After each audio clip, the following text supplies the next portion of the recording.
Greetings, friends and fans of Middle-earth. Today, we venture into the realm of speculative storytelling, what the elves might call fairy, to explore a tantalizing what-if scenario in J.R.R. Tolkien's Legendarium. Imagine this: Turgon the Wise, king of Gondolin, survives the fall of his hidden city and, through fate's strange twists, joins none other than Legolas Greenleaf on a quest that binds the first and third ages of Middle-earth in an unprecedented partnership. This is a tale built upon the bones of Tolkien's works, adhering closely to the master storyteller's own established lore, yet daring to explore possibilities that could have been. Let us first orient ourselves with the lives of these two elves, whose paths, separated by millennia, might yet cross in our imagined story. Turgon, the second son of Fingolfin, was a mighty Noldorin king, renowned for his wisdom and foresight. In the early years of the First Age, he followed his father across the grinding ice into Beleriand, forsaking the bliss of Valinor after the theft of the Silmarils. In 51 FA, guided by the Valar Ulmo, Turgon discovered a hidden vale encircled by mountains, and there he founded the city of Gondolin, a marvel of stone and light. For nearly 4 centuries, Gondolin remained hidden, a sanctuary of beauty and a bastion against Morgoth's malice.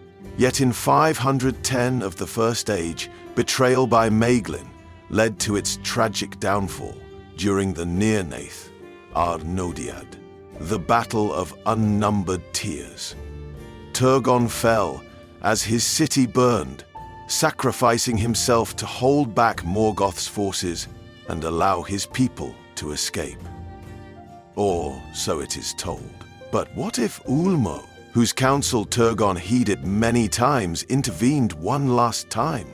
What if, through some miraculous circumstance, Turgon survived the ruin of Gondolin? Fast forward to the Third Age, where we encounter Legolas, a Sindarin elf of Mirkwood. First introduced in the Fellowship of the Ring in 3018 of the Third Age, Legolas is the quintessential archer, a creature of grace, wisdom, and otherworldly charm. Unlike Turgon, Legolas is not bound by a crown or city. He is a wanderer and warrior, loyal to his friends and driven by a deep love for Middle-earth's natural beauty. Legolas, though not directly tied to Gondolin, carries the heritage of the Sindar, whose struggles against Morgoth were etched into the fabric of the First Age. His friendship with Gimli, and later his journey to the Undying Lands, show his openness to alliances that transcend cultural and historical divides. Could Legolas and Turgon, born of two vastly different worlds, find common purpose? Our story begins in the chaos of Gondolin's fall. In Tolkien's canon, Turgon refuses to leave his tower, accepting his doom. But let us imagine a twist. Ulmo, who had foreseen Gondolin's peril, sends an eagle to bear Turgon away from the city's destruction. Wounded and burdened by grief, Turgon is carried to the coast of Beleriand, where he is hidden by Ulmo until the end of the First Age. When the Valar overthrow Morgoth in the War of Wrath, Turgon, now scarred but alive, chooses exile rather than return to Valinor. He wanders Middle-earth, fading into myth as the ages roll by. By the Third Age, Turgon becomes an enigmatic figure, living in secrecy as the shadow of Sauron grows. It is the year 3019 of the Second Age, shortly after the destruction of the One Ring. Legolas, traveling with Gimli in the lands of Gondor, hears whispers of a mysterious figure dwelling in the mountains near Dol Amroth. This figure, known only as the Exile, is said to possess unmatched knowledge of the ancient world. Driven by curiosity, Legolas investigates and discovers Turgon, aged and weary but unmistakably a king of old. Their meeting is electrifying, a collision of two ages. Turgon recognizes in Legolas the same courage and hope he once saw in Tuor, the mortal hero who married his daughter Idril. Meanwhile, Legolas feels the weight of Turgon's sorrow, sensing the echoes of a history long forgotten by most of Middle-earth. Olmo's voice comes to them both, as it did in the days of Gondolin. The Vala reveals a secret, a remnant of Morgoth's malice, a fragment of the Silmarill's unholy light, lies hidden in the depths of Angband's ruins. If not destroyed, this fragment could corrupt Middle-earth anew, sowing discord even in the wake of Sauron's fall. Turgon and Legolas are called to retrieve and destroy it. Turgon's Noldorin heritage and Legolas's Sindarin roots initially create tension. Turgon, burdened by pride and lost, struggles to connect with Legolas's light-hearted demeanor and his love of the natural world. Yet they are united by their shared reverence for beauty and their hatred of darkness. Legolas, in turn, is awestruck by Turgon's knowledge of the First Age. As they journey together, Turgon recounts tales of Gondolin, the Nirnaeth Arnadiad, and the deeds of Earendil, who sailed to Valinor to plead for the salvation of Middle-earth. Through these stories, Legolas gains a deeper understanding of his people's history, while Turgon finds a measure of healing in sharing his burdens. Their mission takes them deep into the ruins of Angband, where shadows of Morgoth's power linger. Along the way, they encounter unexpected allies, a group of dwarves from Erebor, who recognize Legolas and grudgingly agree to assist. Among them is Gimli, whose reunion with Legolas provides much-needed levity amidst the grimness of their task. But Angband is no ordinary ruin. The air is thick with malice, and the remnants of Morgoth's sorcery warp reality itself. In one chilling moment, the company is assailed by a vision of Gothmog, Lord of Balrogs, whose fiery presence tests their resolve. Turgon and Legolas, accompanied by Gimli and his dwarven kin, press forward across the withered lands north of the Ered Mithrin, known in the Third Age as the Grey Mountains. Though these lands have lain desolate since the First Age, they remain fraught with peril. Foul creatures, survivors of Sauron's dominion, lurk in the shadows. Wolves with eyes like embers, scavenging orcs, and even the remnants of Morgoth's experiments lie in wait. Turgon, who had long concealed himself in Middle-earth, leads the company with an uncanny sense of direction. He recalls the paths through the mountains, ancient trails carved by his people during the earliest wars against Morgoth. Legolas, with his keen senses, provides a watchful eye, while Gimli's steadfastness and humor bolster their spirits. It is here, under the twilight skies of northern Middle-earth, that Turgon speaks of Gondolin's glory. He recounts the splendor of its 7 gates, each more magnificent than the last, and the beauty of Oredel, his sister, who once roamed the lands freely before her ill-fated encounter with Eol, the Dark Elf.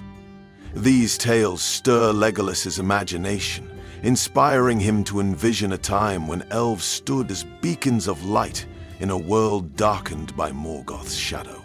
Yet these memories weigh heavily on Turgon. He laments his failure to heed Ulmo's warning to flee Gondolin before its fall. Legolas, sensing Turgon's guilt, will offer him words of hope. You preserved beauty in a time of ruin, my lord. Gondolin's memory lives on, even in the songs of my people. That is a victory no darkness can undo.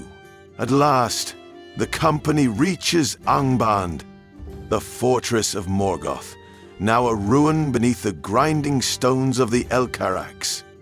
It is a place of desolation, its vast halls buried beneath mountains of ash and stone.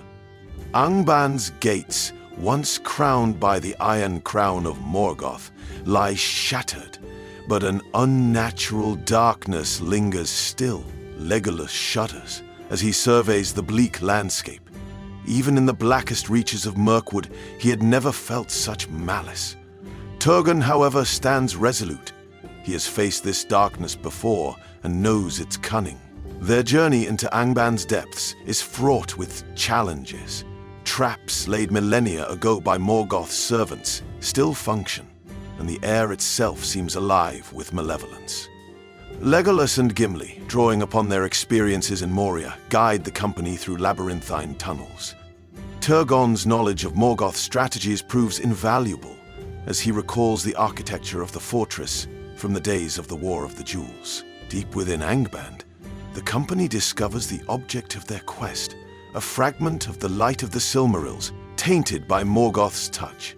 This shard, no larger than a gemstone, radiates a sickly light that pulses like a heartbeat. It is both beautiful and terrible, a reminder of the Silmarils' purity and the corruption they endured. Turgon is the first to approach. He feels the shard's pull, a voice whispering promises of power and restoration. Memories of Gondolin's glory surge through his mind, tempting him to use the fragment to rebuild what was lost. But Turgon, having learned from his past, resists. Legolas steps forward, his heart aching at the sight of the corrupted light. He recalls Galadriel's words about the power of beauty to inspire both hope and despair. With great reverence, he speaks to Turgon. This light is a shadow of what once was. Let us destroy it, my lord, and free Middle-earth from its poison. Before the company can act, they are confronted by a guardian of the shard, a remnant of Morgoth's power-given form. A creature of shadow and flame, similar to a Balrog, emerges from the depths. Its eyes burn with hatred, and its voice echoes with the malice of its fallen master. The battle is fierce.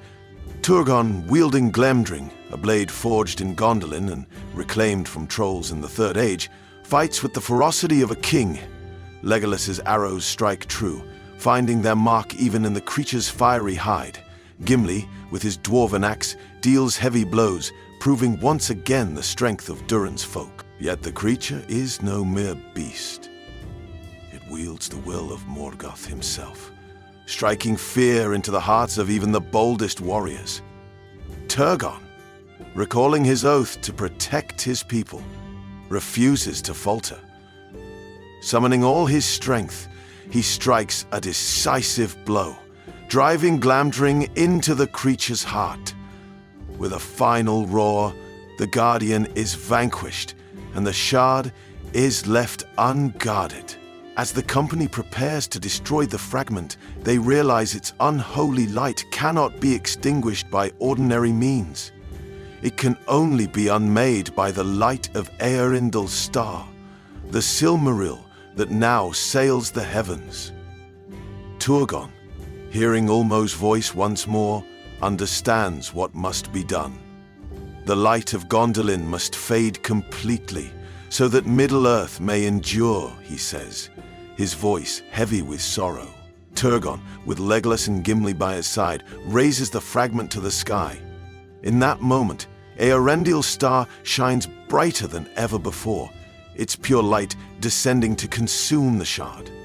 The fragment dissolves into nothingness, its malice scattered to the winds. The company emerges from Angband weary but victorious. Turgon, though his strength wanes, finds peace in knowing that his sacrifice has brought hope to Middle-earth. Legolas, deeply moved by Turgon's story and courage, pledges to keep the memory of Gondolin alive through song and tale. Gimli, ever the pragmatist, suggests they return to Gondor for a well-earned feast, but not before carving a stone monument at the gates of Angband to commemorate their victory. The destruction of the shard marks the end of the company's harrowing quest, but it is not the end of their journey. Turgon, though triumphant, grows weaker with each step they take away from Angband. The long centuries of his exile, combined with the exertion of their mission, have taken their toll. As they retrace their steps through the desolate lands, Turgon speaks of Gondolin's fall, not with regret, but with gratitude for the time his people were able to flourish. His voice is wistful as he recounts the song of fountains, the laughter of children in its courts, and the beauty of Idril, his beloved daughter. As she walked among the white stone halls, Legolas listens intently, feeling a profound connection to this elf who embodies the wisdom and tragedy of the First Age. Gimli too is moved, though his dwarven stoicism keeps him from admitting it aloud. Turgon's tales stir even the unyielding heart of stone, for they speak of a beauty that transcends all divisions among Middle-earth's races. As they near the southern lands of Gondor, Turgon begins to fade, his strength leaving him with each passing day. Ulmo's voice comes to him one last time, a whisper carried on the wind, telling him that his task is complete and that he is now free to leave the circles of the world. In a grove overlooking the sea near Dol Amroth, Turgon halts the company. The light of the setting sun casts a golden glow over his face, and for the first time in millennia, his spirit is at peace. He speaks to Legolas and Gimli, entrusting them with a final charge. Tell the tale of Gondolin to all who will listen. Let them know that in the darkest of times, beauty endured and defied the shadow. With these words, Turgon lays himself upon the soft grass. As night falls, a host of stars appears in the sky, and Eorendil's star shines brightest among them. It is said that in that moment, Turgon's spirit is borne away by the eagles, taken to the shores of Valinor, where he is at last reunited with his kin. Legolas, his heart heavy yet uplifted, sings a lament for Turgon, a song filled with sorrow for what was lost and hope for what was preserved. Gimli, though less inclined to such sentimentality, places his axe upon the ground in a gesture of respect, acknowledging the greatness of the elf who stood against darkness. The tale of Turgon and Legolas's mission spreads across Middle-earth. In Minas Tirith, Aragorn listens with awe as Legolas recounts the deeds of Gondolin and its king. The story inspires the men of Gondor to renew their bonds with the elves, fostering a new era of unity and understanding. Legolas, true to his word, composes songs of Gondolin that are sung in the halls of Thranduil and beyond. These songs rekindle the fading memory of the First Age, ensuring that Gondolin's light is not forgotten. Gimli, not to be outdone, carves a likeness of Turgon in stone, which he places in the glittering caves as a tribute to the king's courage and sacrifice. The quest changes Legolas profoundly. Having witnessed the echoes of the First Age, he feels an even deeper reverence for the world he has sworn to protect. When the time comes for him to depart Middle-earth, he carries Turgon's legacy with him to the Undying Lands, where he hopes to reunite with the great king and learn even more of his wisdom. For Gimli, the journey cements his bond with Legolas and deepens his appreciation for the intertwined fates of elves and dwarves. Their friendship becomes a symbol of hope, showing that even the deepest divides can be bridged by mutual respect and shared purpose. Thus ends our tale of Turgon and Legolas, a meeting of two ages and two hearts, dedicated to the preservation of beauty and light in Middle-earth.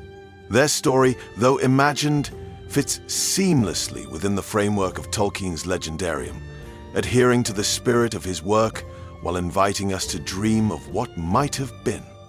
Would Turgon's survival have changed the course of history? Perhaps, but even in our imagined story, his enduring legacy reminds us that the light of the Eldar, though diminished, can never be fully extinguished.